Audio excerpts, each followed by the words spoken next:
All right, folks, welcome back to the Crisis Report. We have a dramatic global escalation happening after Trump announced the United States has carried out a large-scale military operation in Venezuela. They have taken in Nicolas Maduro and his wife, Celia Flores. The operation, reportedly led by U.S. Delta Force and dubbed Operation Absolute Resolve, included airstrikes that caused a major blackout in Caracas. Maduro and Flores were indicted in the Southern District of New York and flown into the U.S., where Maduro is expected to be held at Brooklyn's Metropolitan Detention Center. Trump then said the U.S. is prepared to impose direct control over Venezuela if the leadership does not comply, warning further strikes would happen and possibly boots on the ground if Venezuela's vice president rejected that action. And she did. She called it illegal and mobilizing the country's defenses. International reactions were swift. Colombia deployed troops to the border. China has condemned the airstrikes. Canada has welcomed Maduro's removal. And protests erupted both in Venezuela and across multiple U.S. cities. And the crisis is now sending shockwaves throughout the global politics, energy markets, and, of course, regional security. This is your crisis report for January 3rd into 4th, 2026. We appreciate you being here. Naughty Heathen, thanks for being a member. We can find us on Substack. Substack is where we have a full accounting of this, a transcript, if you will, as you can now see. Substack is important. So we're growing there. I really like the way that it is. It's more of a writing style than something like YouTube, but they're getting live video. They have good ways of getting information out there. On the mother channel, PrepperNow, we're going to be doing interview style. I've got some big, not big, but solid Substack folks coming in to talk. I'm going to be interviewing other prepper channels and stuff, and we're going to just kind of go from there. So we appreciate you being here. So let's get through it. I know it's late, and let's talk about your crisis report for January 3rd, 2026. We are brought to you by Augusta Precious Metals. Friends, if you're looking to put your IRA or 401k in the gold and silver, Augusta Precious Metals is one of the best to do it, and we have partnered with them for a reason. All right, here we go. This is your crisis report. President Trump says the United States has carried out a large-scale strike against Venezuela and captured President Nicolas Maduro and his wife. U.S. Appeals Court has struck down California's limits on openly carrying firearms in a vast majority of the states, saying the restrictions violated the Second Amendment. Venezuela's Maduro was captured by Delta Force, U.S. military elite special mission unit, according to CBS. Colombia president says troops deployed to the Venezuelan border after U.S. attacks. Venezuela's Nicolas Maduro and his wife, Celia Flores, have been indicted in the Southern District of New York, U.S. AG Pam Bondi says. China has told its citizens in Venezuela to avoid going out, according to state media. Trump says that something's going to have to be done with Mexico, adding that the cartels are, quote, running Mexico. Trump says the U.S. caused the blackout in Venezuela capital Caracas for the Maduro operation. Trump says that the Monroe Doctrine is a big deal, but we superseded it by a lot. Now they call it the Donroe Doctrine. We're going to be running it with a group, Trump says, when they asked about who's going to be in charge of Venezuela. How the U.S. is going to run it, well, we're not afraid of boots on the ground. We don't mind saying it. We're going to make sure that the country is run properly. U.S. War Secretary Hegseth says Nicolas Maduro's effed around and he found out. Trump says Colombia's president should watch his ASS. New York City Mayor Zohran Mamdani issued a statement on the strikes in Venezuela, and of course he condemned them. He said Trump strikes in Venezuela. Mayor Zoran Mamdani issued the following statement. I was briefed this morning on the U.S. military capture of Venezuelan President Nicolas Maduro and his wife, as well as their planned imprisonment in federal custody here in New York City. Unilaterally attacking a sovereign nation is an act of war and a violation of federal and international law. Blatant pursuit of regime change doesn't just affect those abroad, it directly impacts New Yorkers, including tens of thousands of Venezuelans who call the city home. My focus is their safety and the safety of every New Yorker, and the administration will continue to monitor the situation and issue relevant guidance. Plane carrying Venezuela's Nicolas Maduro landed at New York Stewart Airport. Wall Street firms are exploring potential investment opportunities in Venezuela following capture of Maduro. Maduro is expected to be held at Brooklyn's notorious Metropolitan Detention Center. It's infamous for harsh, inhumane conditions. It's had a bunch of high-profile inmates like Joaquin Guzman, Sean Combs, Luigi Mangione, and Ghislaine Maxwell. Canada's Carney said that Canada has not recognized the illegitimate regime of Maduro since it stole the election in 2018. Canadian government, therefore, welcomes the opportunity for freedom, democracy, peace, and prosperity for the Venezuelan people. Canada has long supported a peaceful, negotiated, Venezuela-led transition process that respects the democratic will of the Venezuelan people. UK Ministry of Defense says the British Air Force and French aircraft carried out a joint strike on an underground facility near Palmyra, Syria. Intelligence and analysts revealed that the facility targeted near Palmyra was under the control of ISIS. Preliminary indicators suggest the target was successfully destroyed. No signs of civilians were put at risk. Japan says North Korea has launched a ballistic missile. Trump urges Maduro supporters to bow to U.S. or face consequences. Quote, well, if they stay loyal, the future is really bad for them. If they convert, there's a conversion factor. I would say most of them have converted. He's had a very little loyalty. In fact, I noticed today that some people are marching in the streets, waving flags, and they're very supportive. They have American flags being waved on the streets.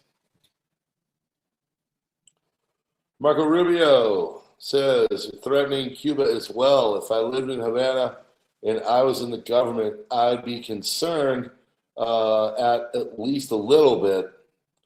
Venezuelan vice president addresses the nation and calls for Maduro's release. There is only one president of Venezuela, and it is Nicolas Maduro. Trump says he will extract Venezuela's wealth in the form of reimbursement for damages. He also added that the part of the wealth will go to some of the people inside Venezuela, most likely those that collaborated. With who? Marco Rubio told the New York Times that he will wait to see current Venezuelan government hands over the oil. If they refuse, new strikes on Venezuela will follow. China's Ministry of Foreign Affairs. China is deeply shocked by and strongly condemns the U.S.'s blatant use of force against a sovereign state and action against its president. Such hegemonic acts of the U.S. seriously violate international law and Venezuela's sovereignty. Threat to peace and security in Latin America and the Caribbean region, China firmly opposes that. We call on the U.S. to abide by international law and the purposes and principles of the UN Charter and stop violating other countries' sovereignty and security. Trump says that Claudia Sheinbaum is a good woman, but the cartels are running Mexico. She's not running Mexico. The cartels are running Mexico. Something's going to have to be done with Mexico. Russian billionaire Oleg Deripaska warns that if the U.S. secures control over Venezuela's oil fields, After already moving into Guyana, it could end up overseeing more than half the world's reserves. In his view, Washington would then be able to hold oil prices near $50 a barrel, putting serious pressure on Russia's state capitalist economic model. General Dan Raisin Kane, chairman of the Joint Chiefs of Staff, said the operation known as Operation Absolute Resolve was discreet, precise, and the culmination of months of planning and rehearsal, operation that frankly only the United States military could undertake. Trump signaled that Cuba is next. The people that have suffered for many years, I think Cuba is something that we'll end up talking about because they're badly failing nation. Events in Yemen today. Entire al-Mahra government has come under the control of the Yemeni government. Yemeni government, with the support of the tribes, imposes its control over the Hadramaut government with limited pockets remaining for the separatist Southern Transitional Council. What is happening represents a widespread collapse of the Transitional Council's separatist forces. When asked about the Maduro-appointed Venezuelan Vice President Delcy Rodriguez, who officially is in charge of the country, POTUS said, Marco just had a conversation with her, and she's essentially willing to do what we think is necessary to make Venezuela great again. Corina Machado is on self-harm watch. As one person said, to be an enemy of America is dangerous, but to be a friend is fatal. South Africa's head of public diplomacy, Clayson Monyela, supports the idea of South Africa aspiring and acquiring nuclear weapons to protect itself from the United States. South Africa voluntarily dismantled its 6 nuclear devices by the time they had signed the Nuclear Non-Proliferation Treaty in 1991, also part of the Nuclear Weapons Treaty ban. President Trump repeated that the United States would move toward a second phase of strikes if Maduro's VP and now current president of Venezuela, Delcy Rodriguez, did not capitulate and agree to U.S. terms. As of now, it seems that Rodriguez is refusing to agree to U.S. terms and is demanding the release of Nicolas Maduro. Troops on the ground in Venezuela are also a possibility if the current Maduro regime does not agree to an exchange of power, making the United States the authority in Venezuela. Defense decree is now activated. All of Venezuela is mobilized. There is only one president in the country, and his name is Nicolas Maduro Moros, according to Delcy Rodriguez. Virtually all demographics, including Latin Americans and their diaspora, support U.S. intervention in Venezuela. Leftists stand out as the sole demographic with a majority of opposition. California Governor Gavin Newsom has vetoed a bill that would have required his administration to report data on homelessness programs. New York Times says Trump's attack on Venezuela is illegal. Police authorities in Berlin are informing residents about a partial power outage. Darkness is falling across the German capital. Cyber Polygon, starting the year with a bang. Wasn't Venezuela supposed to be defended by 10,000 Russian S-900 Novichok missile systems and 10 battalions of BRICS most elite special forces? I'm pretty sure this is what Pepe Escobar and many other very serious and important and completely independent journalists were reporting not so long ago. Salvadorian President Nayib Bukele celebrates the capture of Nicolas Maduro by U.S. Delta Force. Maduro had called Bukele an imperialist puppet in the past and vowed to support a socialist revolution in El Salvador. During tonight's protest in Dagestan, Tehran province, head of the local police is stabbed by protesters after attempting to suppress, with force, the protests. In Markazi province, protesters tonight set fire to security forces' cars across the main urban centers.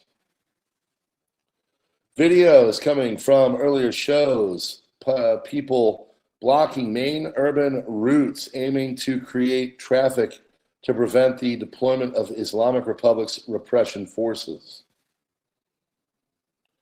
In Moaliabad Boulevard, an affluent neighborhood in Shiraz, Iranian protester managed to improvise a flamethrower and use this on regime security forces, setting them ablaze. Saw the video of it, it's pretty incredible. Thousands of Venezuelans have gathered at Puerta del Sol in Madrid, celebrate the fall of Nicolas Maduro from power following Operation Absolute Resolve. Massive rally at the obelisk of Buenos Aires to celebrate the fall of narco-dictator Nicolas Maduro and demand a democratic transition led by President-elect Edmundo González y María Corina Machado. Cuban communist dictator Miguel Díaz-Canel held a rally with members of the cadres of the Cuban Communist Party in front of the former U.S. Embassy in Havana to condemn the U.S. military strikes against Venezuela under chants like motherland or death, socialism or death. Students burn the flag of the Islamic Republic regime in Shiraz University campus. This is Iran. Symbols of the Communist regime no longer represent the Iranian youth.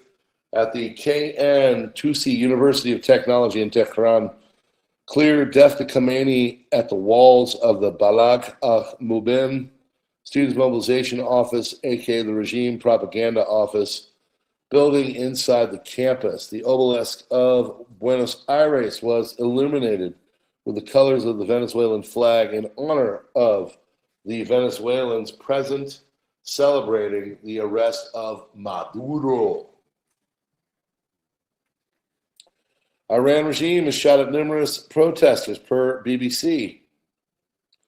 Trump has previously said that if Iran were to shoot at its protesters, then the United States would become to the rescue. Hey, Bitcoin's at $91,000 a Bitcoin. Did you know that Venezuela holds the world's largest proven oil reserves, estimated at 303 billion barrels? Everybody knows that now. Don't let political theater pull the wool over your eyes. There's definitely more going on behind the scenes. Correctamundo. Widespread protests in U.S. states against Trump taking kidnapping in some minds. Venezuela's President Maduro. Protests in more than 65 U.S. cities where people took to the streets to protest military aggression against Venezuela and the kidnapping of the country's president. They protested that taxpayer money is being spent on warmongering. Folks, if you think that it is being spent on warmongering, put a 1. Think our money is being spent wisely, put a 2. Washington protesters in front of the White House chanted, "Not a penny, not a dollar, we will pay for war and killing." The American people are tired of the tyrannical regime in the U.S. Venezuelan President Maduro arrived in DEA office in the Manhattan, where he will be processed. North Korea said it is now resuming its ballistic missile testing and has launched a new missile near Japan's waters. Japan says North Korea fired 2 ballistic missiles into the Sea of Japan. So, yeah. Major fire broke out at the market in Saluas, Bangkayong District, West Kalimantan, Indonesia. At least 40 people were killed in last night's U.S. attacks, including civilians and military personnel A Venezuelan official told the New York Times. China is outpacing the world in patent filings. China now accounts for 27% of the global patent applications, the highest of any other country in the world. Percentage has doubled over the last 11 years. Over the same period, the U.S. contribution has fallen 9 percentage points. Is the Japanese yen set to weaken further? Well, the difference between the 10-year Treasury yield and the Japanese 10-year government bond is down to 2.09 percentage points. That's the lowest since 2022.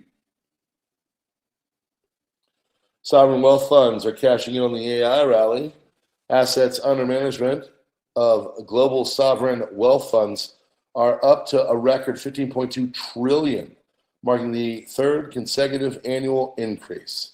Since 2022, AUM has risen 4.6 trillion, or 43%, amid the AI rally in 2025. 5 hours before Chinese officials arrived in Venezuela for talks with President Maduro, 4 hours later, the U.S. launched large airstrikes on Venezuela's capital, a major escalation. Not even the market saw this coming, and exactly 12 hours ago, there was a mere 7% chance that President Maduro would be out of power by January 31st, per Polymarket. By 2:10 a.m. Eastern, as U.S. airstrikes escalated, odds surged to 67%, then dipped to 37% at 4 a.m. Eastern.